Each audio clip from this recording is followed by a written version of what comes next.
እስቲ ራሳችሁን ከትልቅ ባህር ላይ በምትንሳፈፍ ትልቅ መርከብ ላይ ሆናችሁ አስቡት።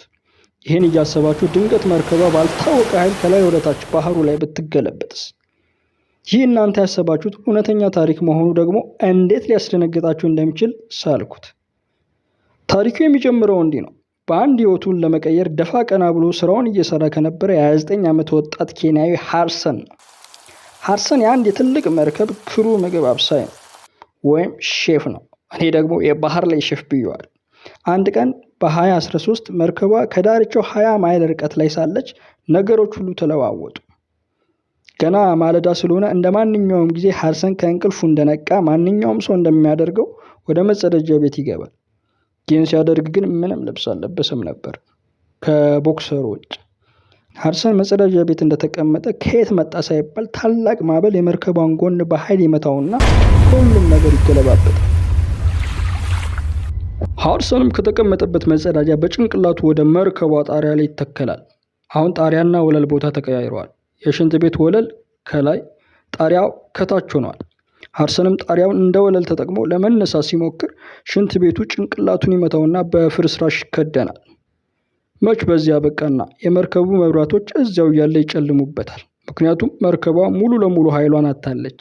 ሃርሰን አሁን በጨለማ እየተዋጠ፣ ከዚህም ብሶ ወደ መታጠቢያ ቤቱ ውሃ በኃይል መፍሰስ ይጀምራል። ሃርሰንም በታላቅ ፍርሃት ውስጥ ገብቶ እንዴትም የመጸዳጃ ቤቱን በር በትግል ይከፍተዋል። ሆኖም ግን መርከቧ ተገልብጣ ስለነበር ወዴት መሄድ እንዳለበት እንኳን አያውቅም። ነገር ግን መውጫ ነው ብሎ ወዳመነበት ሁሉ መዋኘት ይጀምራል። እኔ ብሆን ምን እንዳጠፉ እየቆጠርኩ ንስሐ ነበር የምገባው። በሌላኛው በኩል ደግሞ ሁለት የሥራ ባልደረቦቹ ውሃ የማይገባበትን በር ለመክፈት እየታገሉ ነበር። ሆኖም ግን በፍጹም ሊከፈትላቸው አልቻለም። ይህ በእንዲህ እንዳለ ውሃ በኃይል እየጨመረ መርከቧም እየተዋጠች ነበር። ሃርሰንም ሁሉን ነገር ትቶ በዋና መውጫ በር ብቻ መፈለግ ይጀምራል። ቡም! ድንገት ሃርሰን በኃይል ጮኸ። የውሃው ግፊት ሃርሰንን በኃይል ይመተውና ወደ ውስጠኛው ክፍል ይወስደዋል። ሃርሰንም ራሱን በሌላ መታጠቢያ ቤት ያገኘዋል። እንዴ ውሃው ግን ያልጨረስከው ነገር አለ ብሎ ነው እንዴ መልሶ ሽንት ቤት የሚከተው? የመታጠቢያ ቤት በሩም በውሃው ግፊት በኃይል ይዘጋበታል። መታጠቢያ ቤቱ በውሃ እየተሞላ የመጣ ነው። ነገር ግን የሚያስገርመው አየር የሚያገኝበት ቦታ ቀርታለት ነበር። እንዴት እንደቀረች አይታወቅም። እግዚአብሔር እንዲህ ሰርፕራይዝ ያደርጋችሁ። የመርከቡ ክፍል ሙሉ ለሙሉ ሲሰምጥ ሃርሰን ግን እዚያው ይቆያል። እዚያው ጨለማ ውስጥ ሆኖ ግን በበሩ በኩል የአንዳንድ የሥራ ባልደረቦቹን ድምፅ ይሰማ ነበር። የሆነ ሰው እንዲያድናቸው በኃይል ይጮው ነበር። ሃርሰንም ቢያንስ ከነሱ ጋር አብሮ ለመትረፍ በማሰብ መታጠቢያ ቤቱን እጀታ በኃይል መጎተት ይጀምራል። የዚያን ጊዜ ግን እጀታ ይወልቅበታል። የዛኔ ነበር የሁሉም ባልደረቦቹ ድምፅ አንድ በአንድ ጸጥ እያለ የመጣው። ሃርሰንም ከዝምታቸው የተነሳ ሁሉም እርዳታ አግኝተው የተረፉ መስሎት ደስ አሉ። የሚገርም ሰው ነው። ነገር ግን ያላወቀው ነገር ቢኖር መርከብ ውስጥ የነበሩ ሰዎች ሁሉም ሞቶ ነበር ከእሱ በስተቀር። ወቸው ጉድ! ከብዙ ትግል በኋላም የመታጠቢያ ክፍሉን ከፍቶ ወደ ሌላኛው ክፍል እየዋኘ ይሄዳል። እዚያም የመዋኛ ጃኬቶችና ባትሪዎችን ያገኛል። ሆኖም ሁሉም ቦታ ጨለማና በውሃ የተሞላ ስለነበር ወደ መጸዳጃ ቤት መመለስ አለበት። ከዚያ ውጭ ፈጽሞ አየር ማግኘት አይችልምና። ዋኝቶ እንኳን ወደ ዋናው በር ለመድረስ ሳምቦ አቅም አይኖረው። ነገር ግን ድንገት ወደ ገመድ ሊቀየር የሚችል የሰራተኞችን ልብስ ያያል። ከዚያም ልብሶቹን በመቆራረጥ ትልቅ ገመድ ይሰራል። ገመዱን ከመጸዳጃ ቤቱ ጋር አስሮ ወደ ዋናው በር ለመሄድ በማሰብ ነበር። ገመዱን ብቻ እንደ ምልክት ለመጠቀም ማለት። በዚህ ሁሉ ግን አሁንም በቦክሰር ብቻ ነበር። መርከቡም ወደ ታች ሰምጦ ስለነበር በጣም ከባድ ቅዝቃዜ ከታች ይወጣ ነበር። ሃርሰንም ቅዝቃዜን የሚቋቋም አልመሰለውም ነበር። ቢሆንም ግን ተስፋ ሳይቆርጥ ከመርከቡ ጣሪያ ላይ የእንጨት ፓኔሎችን ሰባብሮ እንደ ጀልባ ነገር አድርጎ ለመንሳፈፍ ችሎ ነበር። ከዚያም ወደ ውስጥ በመዋኘት አንዳንድ ነገር ሲፈልግ ሰርዲንና የኮካኮላ ቆርቆሮች ያገኙ። ተስፋ ሳይቆርጥ ብዙ ነገር ይሞክራል፣ ምክንያቱም እስካልሞተ መብላት አለበትና። እና ምስኪኑ ሃርሰን በዛች ተንሳፋፊ ጀልባው ላይ ተቀምጦ ከተቀረው ዓለም ተቆራርጦ ብቻውን አሁንም አለ። ምን ያህል እዚያ እንደቆየ እንኳን የሚያውቀው ነገር የለም። ነገር ግን ሁሉም መርከቧ ላይ የነበሩ ሰዎች ስለሞቱ እሱን የሚፈልግ ሰው አልነበረ። ያው ሞቷል ብለው አስበው ነው። መቼስ ሳሳ አይደለም።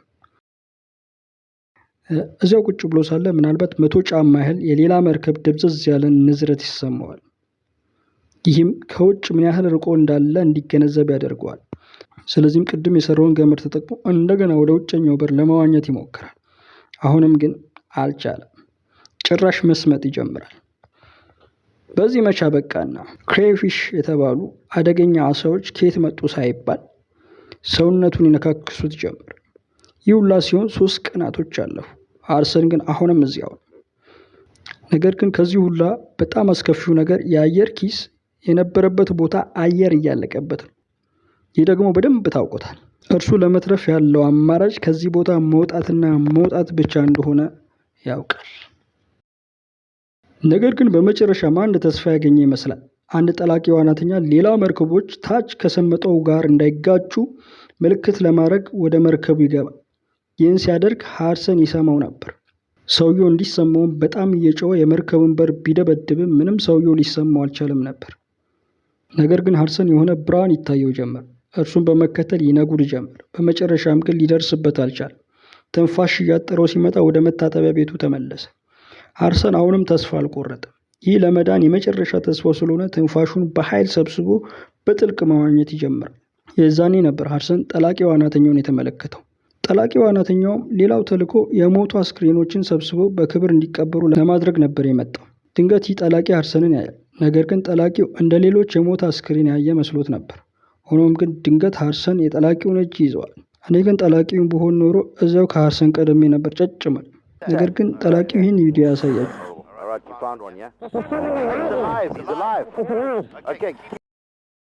እናም ብዙም ሳይደናገጥ በህይወት ያለ ሰው እንዳገኘ ያሳውቃቸዋል። እዚያም እንዲያቆየው ይነገረዋል። ሃርሰንም አየር ማግኘት ስላለበት ወደ አየር ኪሱ ወይም ወደ መጸዳጃ ቤቱ ይመለሳል። ይህ የአየር ኪሱ ምን እንደሚመስል የሚያሳይ ቪዲዮ ነው። እናም ሃርሰን አሁን እየተዝናና ነው። ይህም ሆነ ያ ጠላቂዎች ሃርሰንን ወደ ሪኮንፎርሽን ቻምበር ያስገቡታል። እዚያም እንደገና ለ3 ቀን ማገገም ስለሚኖርበት አለዚያ በአየር ለውጥ የተነሳ ሊሞት ይችላልና። እናም ከሌላ 3 ቀናት ቆይታ በኋላ ሃርሰን ተርፎ በሰላም ወደ የብስ ወደ ማህበረሰቡ መቀላቀል ችሏል። እግዚአብሔር ይመስገን። ሃርሰንም በኋላ ላይ በጠላቂዎች ኢንስፓየርድ ስለሆነ እሱ ራሱ ጠላቂ ዋናተኛ ሆኖ መስራት ጀምሯል። መልካሙን ይግጠመው።